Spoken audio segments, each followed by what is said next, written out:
नमस्कार, जय हिंद दोस्तों। स्वागत है आपका हमारे चैनल भारतवाणी पर। वक्त हो गया है आज की तमाम बड़ी खबरों को जानने का। आज हम आपको बताएंगे पृथ्वी कैसे मना रहा है विश्व पृथ्वी दिवस। बिल गेट्स ने पीएम नरेंद्र मोदी की तारीफ में क्या कहा। WHO ने दी चेतावनी, लॉकडाउन से ढील देने में जल्दबाजी से फिर बढ़ सकता है कोरोना। नासा के रोवर ने मंगल की मिट्टी में खोजे जीवन का अंत। साथ ही एक खुशखबरी, प्लाज्मा थेरेपी से देश में पहली बार कोरोना का मरीज हुआ ठीक। चलिए शुरू करते हैं बिना वक्त गवाए आज की तमाम बड़ी खबरों से। WHO की चेतावनी, लॉकडाउन से ढील देने में जल्दबाजी से फिर बढ़ सकता है कोरोना संक्रमण। विश्व स्वास्थ्य संगठन WHO ने मंगलवार को सचेत किया है कि कोरोना वायरस को फैलने से रोकने के लिए लगाए गए प्रतिबंधों में ढील देने में जल्दबाजी करने से यह संक्रमण फिर से जोर पकड़ सकता है। WHO ने यह चेतावनी ऐसे समय में दी है जब सरकार प्रतिबंधों में ढील देकर आर्थिक गतिविधियां चालू करने की योजना बना रही है। मोदी सरकार ने कहा, स्वास्थ्य कर्मियों पर हमला करने पर अब 2 लाख का जुर्माना और 7 साल की सजा मिल सकती है। केंद्र सरकार ने स्वास्थ्य कर्मियों के खिलाफ होने वाले हमलों और उत्पीड़न को रोकने के लिए अध्यादेश लेकर आई है। इस अध्यादेश के मुताबिक अगर कोई व्यक्ति मेडिकल कर्मचारियों के साथ हिंसा करने का दोषी पाया जाता है तो उसे 6 महीने से 7 साल तक की सजा हो सकती है।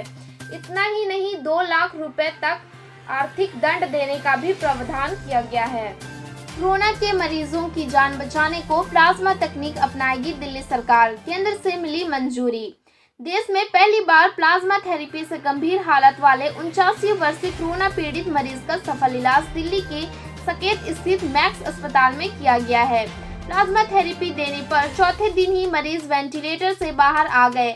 अब उन्हें ICU के दूसरे वार्ड में शिफ्ट कर दिया गया है। अस्पताल के डॉक्टर इसे उम्मीद की एक नई किरण के रूप में देख रहे हैं।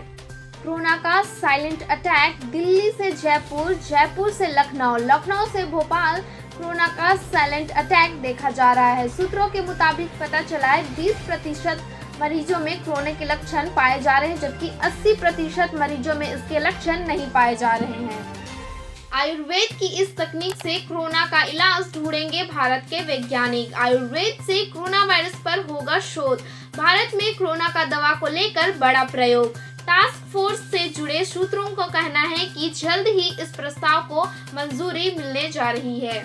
वुहान डायरी की लेखिका फेंग को जान से मारने की धमकियां, वे शहर की सच्चाई दुनिया के सामने लाई। 64 साल में फेंग को 2019 में लेखन के लिए देश का सर्वोच्च सम्मान प्रदान किया गया था। वुहान डायरी जैसे ही दूसरे देशों तक पहुंची, फेंग पर देश के बदनाम करने के आरोप लगने लगे और उन्हें जान से मारने की धमकी दी जा रही है। जम्मू कश्मीर को मिल रहा संकट काल में चुनौती। जम्मू कश्मीर में कोरोना संक्रमितों को भेजकर संक्रमण फैलाने की तैयारी कर रहा पाकिस्तान। सेना और पुलिस सतर्क। जम्मू कश्मीर की DGP दिलबाग सिंह ने दी जानकारी, बोले इससे निपटने के लिए हम हर तरह से तैयार हैं। खुफिया एजेंसी के हाथ लगी आतंकवादी की उसके पिता से बातचीत की रिकॉर्डिंग, सेना प्रमुख ने जताई चिंता।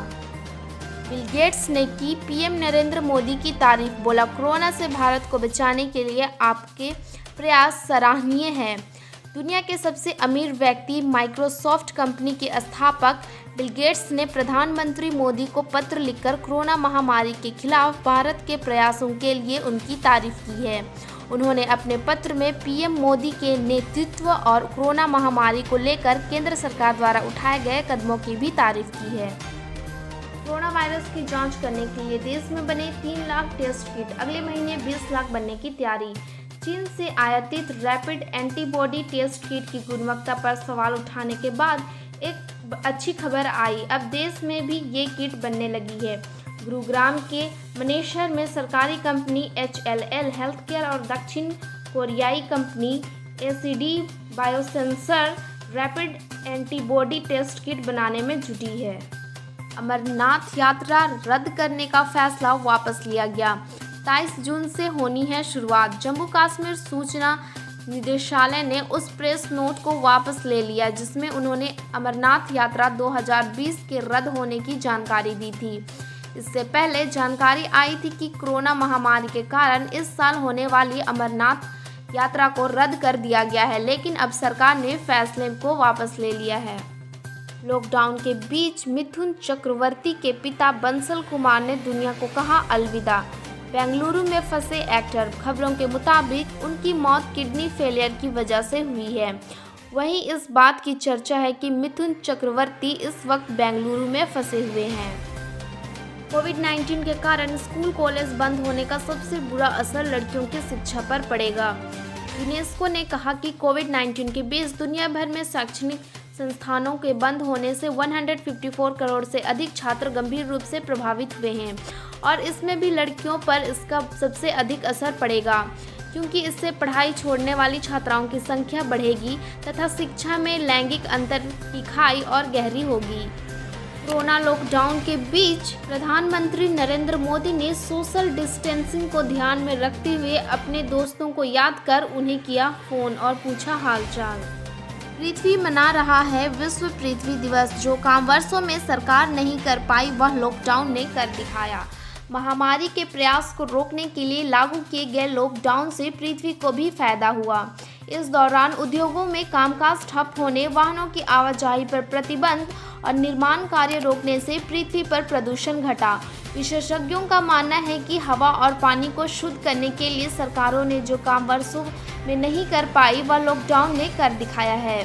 पर्यावरण विभाग से यह पता चला है कि गंगा में ऑक्सीजन की मात्रा बढ़ी, हवा सांस लेने के लायक हुई, ओजोन लेयर में सुधार दिखाई दे रही है और पृथ्वी में 30 से 40% कंपन में कमी आई है। देश दुनिया की तमाम बड़ी खबरों से जुड़े रहने के लिए हमारे चैनल को लाइक करें, शेयर करें, सब्सक्राइब करें। स्वच्छ रहे, सुरक्षित रहे। जय हिंद, जय भारत, वंदे मातरम। धन्यवाद।